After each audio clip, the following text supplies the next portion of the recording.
What's up, everybody? My name is Xavier Spade, and I'd like to thank each and every one of you for buying the hook. This is something by Eric Ross that he's been sitting on for a while, and the first time I saw this, it blew my mind. It was probably the only effect like this that I truly enjoyed.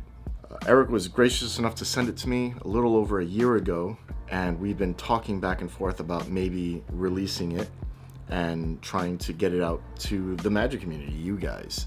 That being said, this wasn't something that I wanted to just rush out. I wanted to play with it. I wanted to make sure I knew all the ins and outs. He knew all the ins and outs.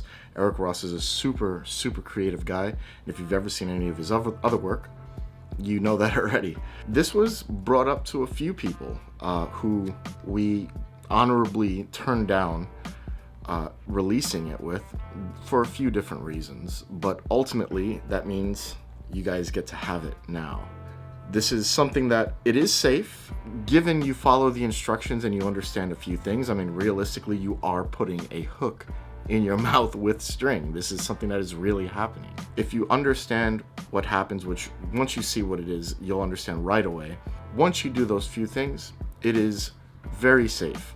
As with any other effect that has anything sharp or dangerous, of course, there's going to be some chance that something can happen, which is why we really want you to make sure that you take care of the gimmick, you take care of your tools, and you, more importantly, take care of yourself.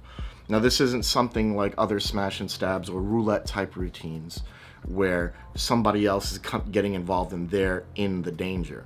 The audience's experience is all from what can happen to you. I've done this many times and the reactions are still the same. There's always that gut-wrenching feeling that something's going to go terribly wrong, even with magicians, even who know roulette routines, because as videos have shown and history has shown, things can go wrong. And that's what makes this so good. The fact that at the very end, you're so clean and it's so pure. The effect that they have watching and being a part of this experience. So in this video, we're gonna go through a bunch of different things. We're gonna go through what exactly you're getting, how it works, how to set it up, how to take care of it, and of course, the dangers that can happen if you don't do something right, because it is what it is.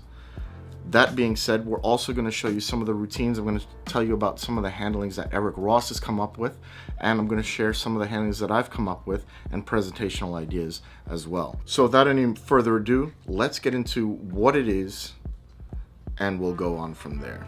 Also, if you don't know who Eric Ross is, you should look him up, look up some of his other work. Some of his stuff may be coming to Lost Art as well, but right now, this is the entry, and this is something that I think is an instant classic. So I hope you enjoy Hook by Eric Ross. So this is what you're getting. You're gonna get a close-up of this in a second, but essentially what you're getting is a hook and some pieces of hemp twine. Now there's a reason why hemp twine is used, and it just helps sell the effect later on. But this hook is clipped, so even though it is still a hook, the sharpest parts of the edges have been removed, just to make it a little bit more comfortable while you're using this thing and to help clear your mind when this thing is in your mouth. This is a gruesome looking piece, and even though we're going to show you how to make it safe, ultimately this is still a hook. So keep that in mind as we move forward. But this is what you're getting. You're getting this, you're getting some hemp twine. The pieces that I'm using are going to be a little bit different than the ones you get, as hemp twine changes from manufacturer to manufacturer.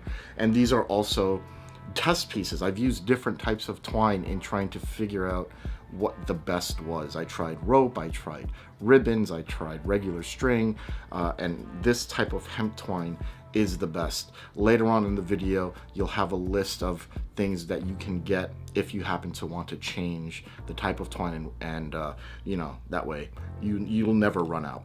Basically, this one hook alone is all you'll need for life to perform this routine, and we'll go into the care of this as well, as this is metal, and you know, you don't want things to get dirty and rusted and hurt yourself. So that's what you get. Now let's go into how exactly this effect works. Okay, so this is it. Now, You may have different types of twine. Like right here, I have two different types of twine. One is just a bunch of filaments twisted together, and the other is a bunch of filaments twisted together, and then those twists are also twisted together to make this.